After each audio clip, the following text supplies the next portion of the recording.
The playground was supposed to be a place of laughter, but for 7-year-old Maya, it had become a battlefield of whispers and pointed fingers.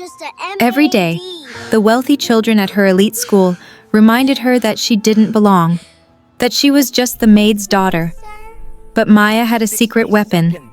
She lived in a house owned by the most feared man in Seoul, Yoon Tae-jin, a cold-blooded billionaire with a heart made of ice and a reputation for hating anyone who dared to disturb his silence. One morning, driven by a fear she couldn't outrun, Maya did the unthinkable. She crept into the lion's den, standing before the man the entire city trembled to look at, and asked, "Mr. Yoon, could you walk me to school today? Just so they know I'm not alone?" What happened next didn't just shock the school. It sent a shockwave through the entire criminal underworld. Because when a monster decides to protect a child, the world better get out of the way. Have you ever been so desperate for protection that you asked the most dangerous person you knew for help? Stay with me, because what this little girl unleashed is going to leave you speechless. Naomi Carter had been working as Yoon Tae-jin's live-in housekeeper for exactly 18 months. 18 months of walking on eggshells. 18 months of keeping her 7-year-old daughter Maya absolutely silent during the day so they wouldn't disturb Mr. Yoon. 18 months of pretending she didn't notice that the man who paid her salary was the same man whose name made grown men go pale with fear. Naomi was 31 years old, Black American. Beautiful, dark brown skin, natural hair she kept in practical styles, warm brown eyes that had seen too much hardship but refused to become hard. She'd come to Seoul 5 years ago, running from an abusive ex-husband in the States. Had worked 3 jobs to keep Maya fed and safe. Had scraped and saved until she'd found this position, live-in housekeeper for a wealthy businessman who valued privacy and paid extraordinarily well. What the job posting hadn't mentioned was that Yoon Tae-jin wasn't just a businessman. He was the head of the Yoon Syndicate, the largest organized crime operation in Seoul, a man who controlled shipping, real estate, construction, and half the politicians in the city. A man who'd built an empire on fear and violence and absolute control. And a man who, despite living in a mansion with 20 bedrooms, lived completely alone except for his housekeeper and her daughter. Naomi had learned the rules quickly. Rule 1, Mr. Yoon's study was off limits, always, to everyone. Rule 2, keep Maya quiet. Mr. Yoon hated noise, hated disruption, hated children. Rule 3, stay invisible, do the work, don't ask questions, don't make eye contact unless necessary. For 18 months, Naomi had followed these rules perfectly. And for 18 months, Yoon Tae-jin had been exactly what she expected. Cold, distant, barely acknowledging their existence except to leave notes about what he needed done. Then Maya started 2nd grade at Seocho Elementary, and everything changed. Seocho Elementary was the most prestigious primary school in Seoul. It catered to the children of Korea's elite CEOs, politicians, celebrities, old money families. Maya had gotten in on a diversity scholarship that the school used to look progressive while still maintaining its exclusive reputation. Naomi had been so proud. Her daughter, getting the education she deserved, getting opportunities Naomi never had. What she hadn't anticipated was how cruel 7-year-olds could be when they learned you didn't belong. It started small. Maya, coming home quiet, withdrawn. Then she stopped eating lunch, said she wasn't hungry. Then she started having nightmares, crying in her sleep. Naomi tried to get information from the school. Was told children sometimes have adjustment periods. Tried to talk to other parents. Was ignored or given cold smiles. Tried to talk to Maya. Got silence. Until the morning, Maya came into the kitchen with a black eye. "Baby, what happened?" Naomi dropped the breakfast she was preparing for Mr. Yoon. "I fell." Maya's voice was flat, empty. "Maya, please, tell me the truth." "I fell." Louder, defiant, tears threatening. And Naomi knew. Someone had hurt her baby, and Maya was too scared to say who. That was the day everything broke. That was the day Maya decided to do something that would change all their lives. That was the day a 7-year-old girl walked into the most dangerous man in Seoul's private study and asked for help. Yoon Tae-jin was 42 years old, Korean, devastatingly handsome in a way that made people uncomfortable, all sharp angles and cold eyes and a presence that demanded submission. He wore custom suits that cost more than most people's cars. Had traditional Korean tattoos covering his entire back, a massive phoenix rising from flames, symbolizing his rise from the streets to absolute power. He'd built his empire with ruthless efficiency. No mercy, no weakness, no emotion. His penthouse suite in the mansion's east wing was exactly like him, cold, minimalist, perfectly controlled. His study was his sanctuary, the one place even his most trusted lieutenants hesitated to enter without explicit permission. It was Tuesday morning, 7:47 a.m. Tae-jin was reviewing financial reports from his shipping operations when he heard it. A knock. On his study door. Soft. Tentative. Definitely not his security chief Lee Dong-wook or his second-in-command Park Jun-ho. He ignored it. The knock came again. "I'm busy," Tae-jin said coldly. "Mr. Yoon?" A small voice. Can I please talk to you?" Tae-jin's jaw tightened. The child. The housekeeper's daughter. He'd seen her exactly 3 times in 18 months, small glimpses as she tried to stay invisible like her mother had taught her. "Whatever you need, ask your mother. She's at the market, and I need to ask you something. Please." "No." Silence, then. "Please. It's really important. I'll be super fast, I promise." Tae-jin closed his eyes, counted to 10. He should call security, have them remove her. Instead, he heard himself say, "You have 60 seconds." The door opened, and a tiny girl walked in. She was small for 7. Mixed race, black and something else. Curly hair pulled into 2 puffs, wearing a school uniform that was clearly second-hand, and a black eye that was fresh, maybe a day old. But what stopped Tae-jin wasn't her appearance. It was her eyes, terrified, but defiant, scared of him, but standing there anyway. 50 seconds, he said. Maya took a breath. "Mr. Yoon, could you walk me to school today, just once? So the bad kids know I have someone too?" Tae-jin stared at her. "What?" "The kids at school, they say mean things, because my mom is a maid, because I'm different. And yesterday, Ji-won pushed me into the wall and gave me this." She pointed to her black eye. "And nobody did anything because her dad is important and mine is gone. So you want me to walk you to school? Just once, so they see I'm not alone, so they know I have someone too. I'm not your father. I know, but you're scary and important. And if they see you with me, maybe they'll stop." The logic was simultaneously childish and devastatingly perceptive. "No." Maya's face fell, but she didn't leave. "Please, I won't ask for anything else, ever. I'll be super quiet. Mom says you hate noise and I'll be even quieter. I just need them to stop."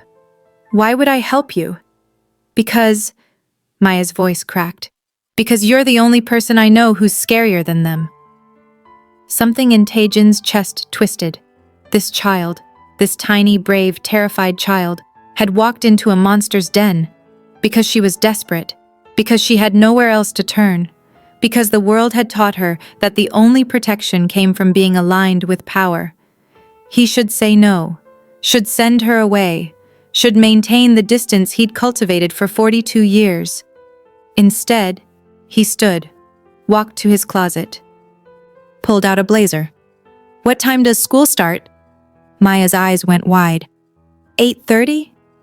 Then we need to leave in 20 minutes. You're really going to walk me? I'm going to do better than that." He pulled out his phone, called Lee Dong-wook. "Get 3 SUVs ready, full security detail. We're making a school run." "Boss, you have the board meeting at 9. Cancel it. Tell them something came up." "What came up?" Tae-jin looked at Maya, who was staring at him like he'd just promised her the moon. "Family emergency." He hung up, turned to Maya. "Go get ready. Bring your backpack. And tell your mother when she gets home that I took you to school. She's going to be so scared." "I'll deal with your mother. You just get ready." Maya ran. Actually ran out of his study. her little feet thundering down the hallway in a way that would normally make him furious. But Taejin didn't feel furious. He felt something he hadn't felt in 20 years. Purpose that wasn't about power or money or control. Purpose that was about protecting someone small and scared and brave. And he realized, with something like shock, that this child had just cracked open something in him he'd thought was dead. If you're watching this, and you've ever stood up for someone who needed protection, hit that like button. Share this with someone who believes in defending the innocent. Subscribe, because what happens next is going to restore your faith in humanity. This community grows because you're here. 20 minutes later, 3 black armored SUVs pulled up to Yoon Tae-jin's mansion. Lee Dong-wook, head of security, former special forces, covered in scars, stood beside the lead vehicle looking confused. "Boss, I've prepared the detail, but I need to know, what exactly is the threat level?" "Second graders," Taejin said flatly. "I'm sorry?" "The threat is second graders, 7-year-olds, at Seocho Elementary." Dong-wook blinked. Is this a joke? Do I make jokes?" "No, sir." "Then assume I'm serious. We're escorting Maya to school, and we're making sure every parent, every teacher, and every student knows exactly who she's connected to." "The housekeeper's daughter?" "Correct." Dong-wook had worked for Yoon Tae-jin for 15 years, had seen him negotiate billion-dollar deals, had watched him dismantle rival organizations, had never once seen him show emotion, until now. Until this tiny child came running out of the mansion in her school uniform, clutching a worn backpack, her face lit up with hope. "I'm ready, Mr. Yoon." Taejin looked down at her. "Get in the middle vehicle. I'll ride with you." "Really?" "Really." He opened the door, helped her climb in, then turned to Dong-wook. "I want this to be memorable. Understood?" "Perfectly, sir." The convoy rolled out. Inside the vehicle, Maya sat in silence for exactly 30 seconds. Then, "Mr. Yoon?" "Yes?" "Are you really not going to your important meeting because of me?" "I rescheduled." "Why?" "Because you asked for help, and I've decided to give it." "But I'm nobody. I'm just the maid's daughter." Taejin looked at her, really looked at her, and saw something that made his breath catch. Stubbornness, resilience. A refusal to break even when the world was cruel. He'd seen those same eyes in his mirror 25 years ago, when he was 12 and alone and fighting to survive in Seoul's worst neighborhoods, before he'd built his empire on blood and determination.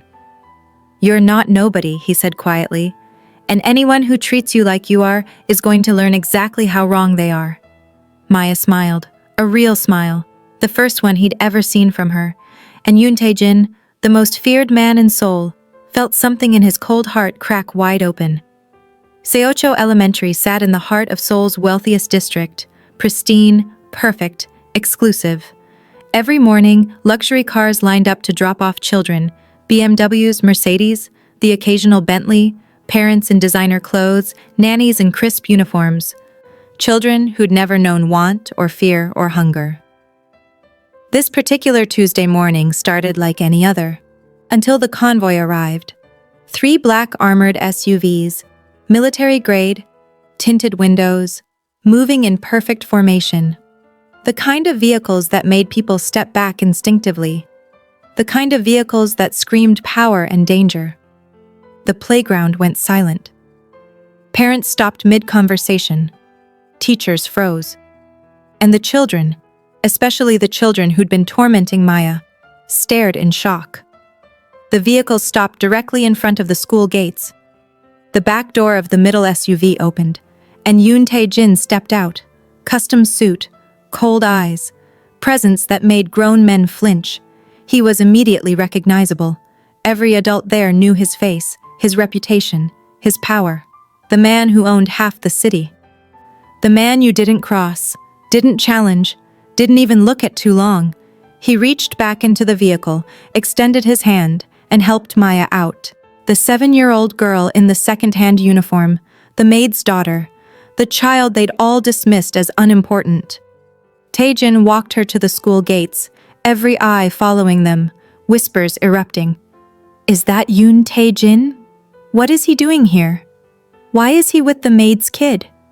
At the gates, Taejin did something no one expected. He knelt down, to Maya's level, the first time anyone had ever seen him show anything resembling gentleness. "Maya," he said, loud enough for everyone nearby to hear. "If anyone, and I mean anyone, makes you cry again, you tell me, immediately. Do you understand?" "Yes, Mr. Yoon.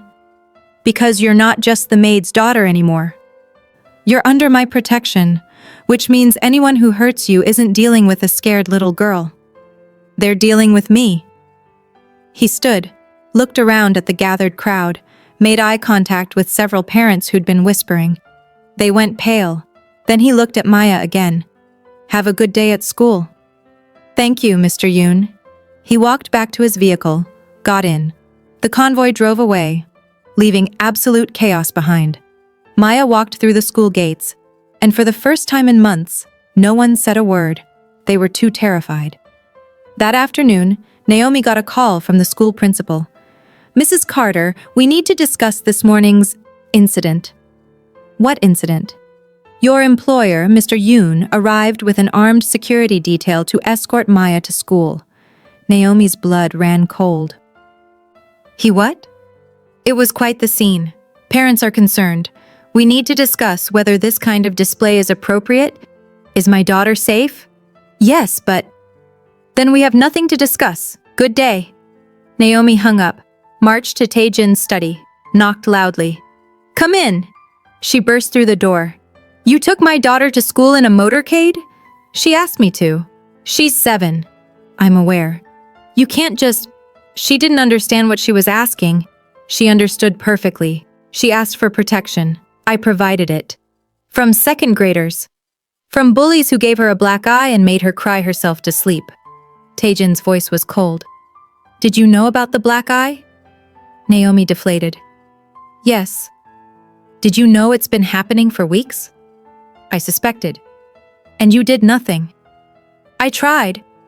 The school won't listen to me. I'm just the maid. I have no power there." "Well, now you do. Because I've made it clear that Maya is under my protection, and anyone who touches her will answer to me." "She's not your daughter."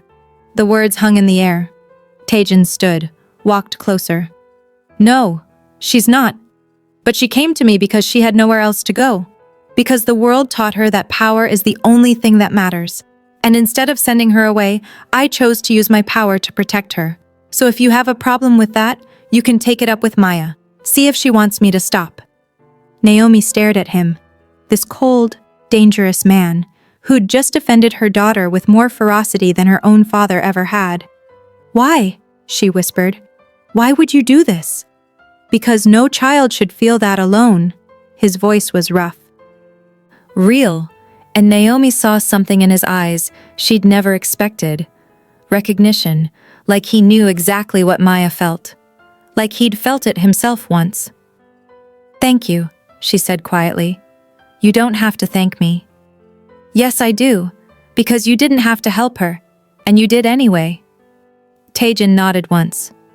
"She's brave, stupid, but brave. I respect that." "She gets it from her mother." For the first time in 18 months, their eyes met. Really met. And something neither of them could name passed between them. Over the next 3 months, everything changed. Maya went to school without fear. The bullying stopped, completely. Not just because of that first motorcade, but because Taejin kept showing up. Not every day, but enough. Enough that the school learned Maya wasn't alone. Enough that her classmates' parents learned that crossing her meant crossing Yoon Taejin, and enough that Maya started to bloom. She made friends, kids who actually wanted to play with her. Her grades improved. She laughed again, and Taejin changed too. He started eating breakfast with them in the mornings, started asking Maya about her day, started helping her with homework in the evenings, started doing things that had nothing to do with business or power or control, started acting like a father. And Naomi watched this transformation with wonder and growing feelings she didn't want to name, until the night Taejin called her into his study. "Sit." She sat. "I've been thinking about your living situation. If you're firing me, I'm not firing you. I'm offering you a choice." "What kind of choice?" The staff quarters are no longer appropriate for you and Maya. I'd like you to move into the family wing. The family wing? Yes. There are several suites. You'd have your own space. Maya would have a proper bedroom. You'd still work here, but as a partner, not a servant. I don't understand. Tae-jin stood, walked to the window. Maya asked me something yesterday. She asked if I was her father. Naomi's breath caught. What did you tell her? I told her the truth, that I'm not, but that I'd like to be, if she'd let me, and if you'd let me. Tae-jin Hayat, I know what I am. I know my world is dangerous, but I also know that I want to protect you both. Want to give Maya the childhood I never had. Want to give you the security you've been fighting for alone. He turned to face her. I'm not asking you to marry me. I'm not asking for anything you're not ready to give. I'm just asking for a chance, to be the family none of us have ever had. Naomi stood slowly, walked to him, looked up into the eyes of the most feared man in Seoul, and saw someone who was just as scared as she was, just as lonely, just as desperate for connection. Okay, she whispered. Okay? Let's try. Let's be a family. And Yoon Tae-jin, who'd built an empire on being untouchable, reached out and pulled her into his arms, held her like she was the most precious thing he'd ever touched, and let himself feel something other than cold for the first time in 20 years. 6 months later, Maya stood at the front of her third-grade class for show and tell. This is my family, she said, holding up a photo. It showed Naomi, Tae-jin, and Maya at a park, smiling, happy. This is my mom, Naomi. She's the smartest person I know. And this is my dad, Yoon Tae-jin. He's really busy and important, but he always has time for me. Some people used to say I was just the maid's daughter, that I didn't have anyone. But I do have someone. I have 2 someones, and they're the best someones in the whole world. The teacher smiled. That's a beautiful family, Maya. I know. I'm really lucky. And in the back of the room, watching through the window because he'd happened to be in the neighborhood, Yoon Tae-jin stood with his arms crossed, Lee Dong-wook beside him. Boss, you're going soft. Shut up. You're literally watching a third-grade show and tell. I said shut up. You've become a suburban dad. Dong-wook, if you value your life, you're going to pick her up after school, aren't you? Maybe. Dong-wook laughed. The most feared man in Seoul, defeated by a 7-year-old girl. 8. Her birthday was last month. You threw her a party. It was a small gathering. You rented out an entire amusement park. She wanted to ride the roller coasters without waiting in line. You're completely gone for this kid. Tae-jin didn't deny it. Just watched Maya finish her presentation. Watched her smile. Watched her be happy and safe and loved, and knew that everything he'd built, all the power, all the money, all the fear, it had all been worth it. Because it meant he could protect her, could give her the life she deserved, could be the father she needed. And when Maya looked out the window and saw him standing there, her face lit up with pure joy. She waved. And Yoon Tae-jin, cold-blooded billionaire, head of the most dangerous syndicate in Seoul, the man even his enemies feared, waved back. Because sometimes monsters aren't born. They're made by a world that's too cruel. And sometimes, all it takes to unmake them is a brave little girl asking for help. And getting exactly what she needed. Thank you for being here. For witnessing this transformation. Subscribe if you believe that even the coldest hearts can thaw. Like this if you've ever protected someone who needed you. Share this with anyone who needs to remember that family isn't always blood. Sometimes it's choice. Because sometimes the bravest thing you can do is ask for help. And sometimes the greatest thing you can do is say yes. This community is built on stories like this. Stories that remind us we're all worth protecting.